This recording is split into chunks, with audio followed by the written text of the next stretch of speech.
in that knowledge. But since the 1960s, of course, the social situation has changed.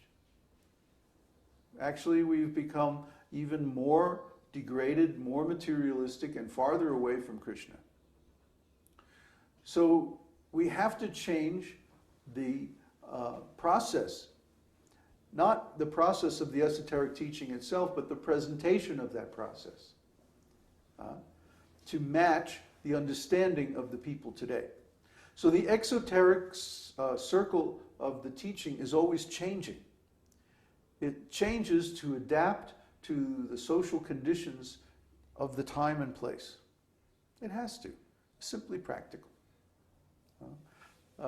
You look at every company. We were looking at Coca-Cola ads the other day, and on the YouTube. And the Coca-Cola ads are different in every country. Like in the US, they had these rascals sitting down talking about suing Coca-Cola because they changed it. Coke Zero, or whatever it is. It has zero value now. Before it had a little value, huh? Now it has zero. It always had zero. Well, yeah, but then people thought that it was nice. Anyway, Coca-Cola, of course, is full of nonsense things like caffeine and so on. So they're making one presentation in the US, a completely different presentation in Japan. In Japan, they have, instead of a couple of nerds in a conference room talking about suing somebody, they have an auditorium full of men in suits. And then there's these guys on the stage in bikini suits.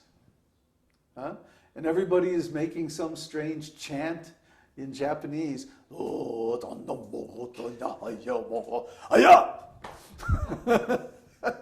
that's the end of the ad. I couldn't figure out. And then the Chinese one. Oh, the Chinese, yeah, the Chinese ad, they shoot everybody at the end. This woman with a machine gun just shoots everyone. It's crazy, huh? And what was the one for Mexico and like that? It was like a number out of West Side Story with these kids in Queens, New York. Was it New York? Yeah, it was New York, in Queens with the elevated subway, and these kids are doing this dance, and they were supposed to be gangs, and they were, I mean, it's just a whole different presentation. Same product, same name. Different people. Zero value. But different, yeah, zero value. But the point is, the presentation was different for each culture.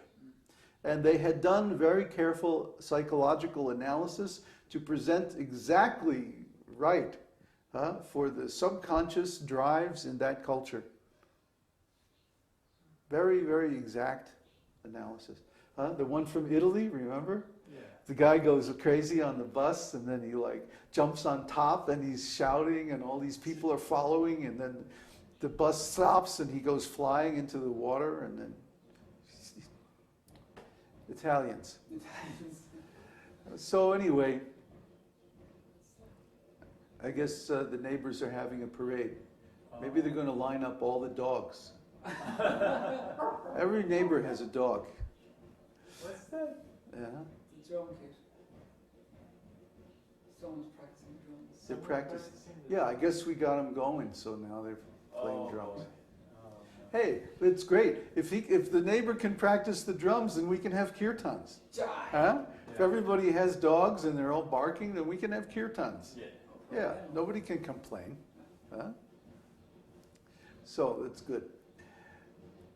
So the structure of the esoteric teaching, at least on the outside, has to match or fit with or merge with the social and cultural situation in which we are preaching. So it has to adapt. And if it doesn't adapt, if it doesn't change, it becomes irrelevant. Our God brothers haven't changed their presentation of the esoteric teaching in 30 or 40 years. And because of this, they have become irrelevant. Maya is always coming up with defenses against spiritual knowledge. So if you present spiritual knowledge in one way, then Maya will come up with a defense for that and stop it. So you have to be continually evolving your presentation.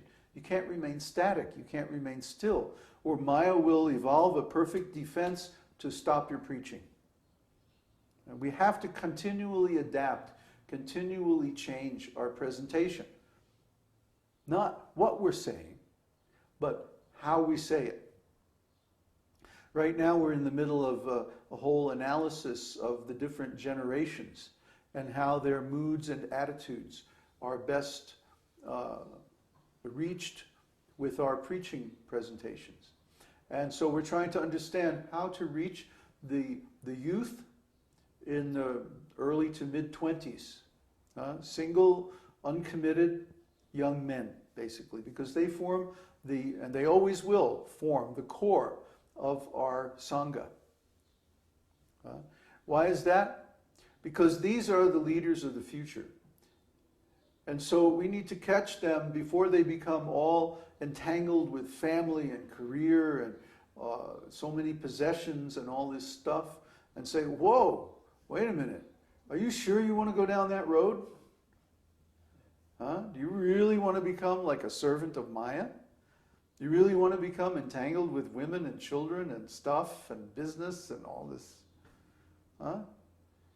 There's poison. There's heavy chains that weigh you down in this material world. No, while you're young, while you can change, while you can still learn, you have to change now. Don't become entangled. Avoid all those problems. Don't suffer. Don't become bitter. Don't lose your youthful idealism and self-confidence by making a commitment to a bad deal. Avoid all that pain and suffering and become involved in the esoteric teaching while you're still young. Learn the ways of the teaching and make that your life. And you'll have a far more wonderful and pleasant experience than if you get involved with all this materialistic stuff. So this is our main recruitment effort. Because these young men possibly can become teachers of the esoteric teaching. You see, we're not trying to make followers. We're trying to make teachers.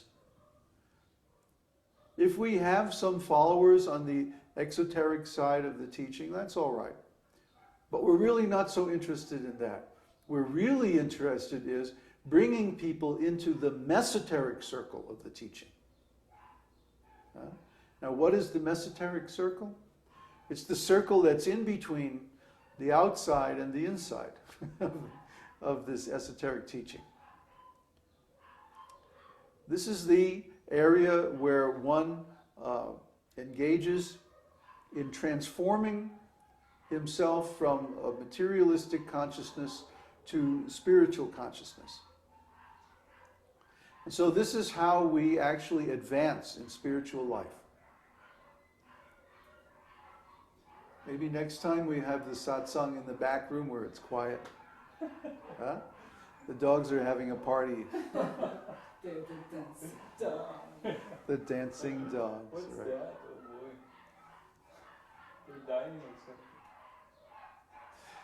Anyway, the Mesoteric circle is in between. And this is where someone who has been associating with the Exoteric circle, now they make a commitment. They make a decision.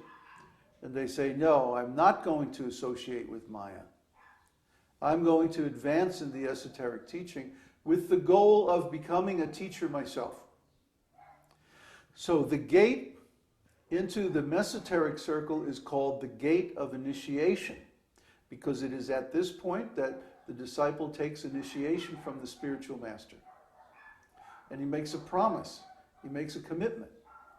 This is not just hanging out anymore. It's not just association.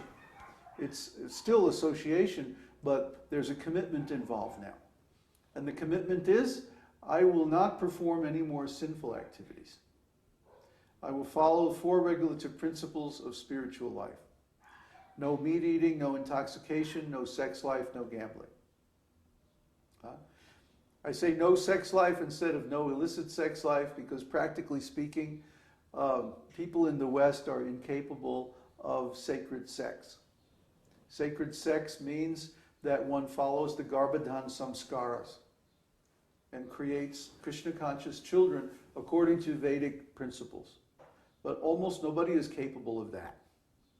That's very difficult. You have to be very controlled. And most importantly, the wife also has to be Krishna-conscious and pure. And this is very difficult to find a couple who can go into a spiritual life and both maintain the same standard. This is very rare, very